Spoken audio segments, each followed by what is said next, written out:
समुद्र जेतु युद्धाभ्यास चलाई ईरान अर्थात अमेरिकार नाली आखि को आदौ खातिर करूना खामने युद्ध जहाज रु मिसाइल फायर मिसाइल एवं अन्य युद्धास्त्र शक्ति प्रदर्शन करिछि ईरान।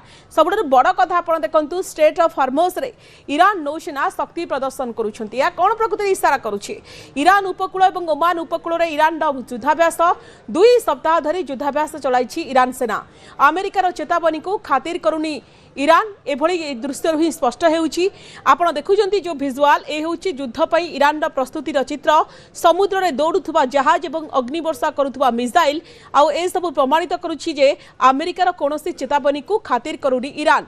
नचेत जेनेभा बैठकर ठीक पूर्व स्ट्रेट ऑफ हॉर्मुज रे ईरान नौसेना देखाई नथांता एभली शक्ति प्रदर्शन। ईरान एही समराभ्यास उपरे आकाशरु नजर रखिछंती ईरान रा सेना मुख्य।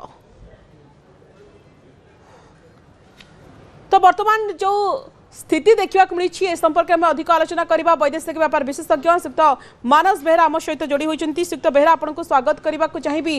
ए युद्धाभ्यास ये कौन प्रकृत में संकेत दौर कहीं अमेरिका जिते धमकाऊँच जिते नाली आके देखा ईरान आदौ ताकू खातिर करूनी जो दृश्य देखा स्पष्ट होउछि अर्थात युद्ध हेले पूरा आर पार लड़ई हेब कि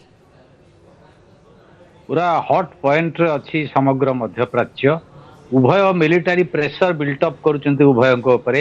अमेरिका अनेक जहाज सैन्य पठे देछि ईरान पाखापाखी अंचल मध्यप्राच्य अंचल को।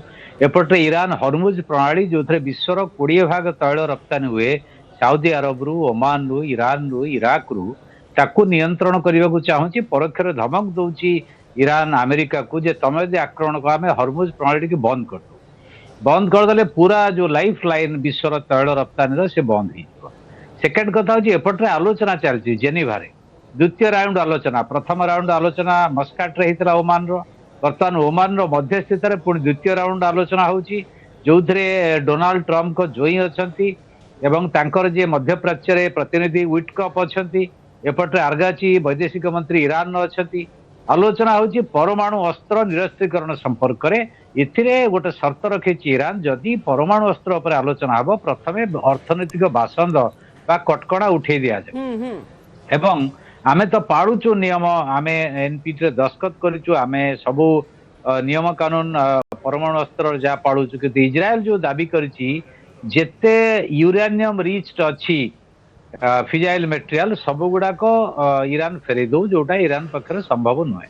तेणु गोटे भाषण रे तांकर खामेनेई कहते जे 47 वर्ष धरिकी अमेरिका उद्यम सत्वे अमेरिका ध्वंस ईरान लगातार द्वितीय सप्ताह धरी एभली युद्धाभ्यास करिछि तापुनी स्ट्रेट ऑफ हॉर्मुज रे युद्धाभ्यास करबा पछरे कोन कारण रहिछि बोला आपण भाबुछंती। एवं जो कथा चर्चा हेउछि कि ए जो स्ट्रेट ऑफ हॉर्मुज जरिया रे विश्वर 20% रु अधिक बा 20% रु अधिक अशोधित तेल एवं ता सहित एलएनजी मध्ये परिवहन होइथाय ता गोटे बड़ रीजन रहिछि कि सेथि पई पूरा स्ट्रेटेजिकली ईरान एभली करूछि।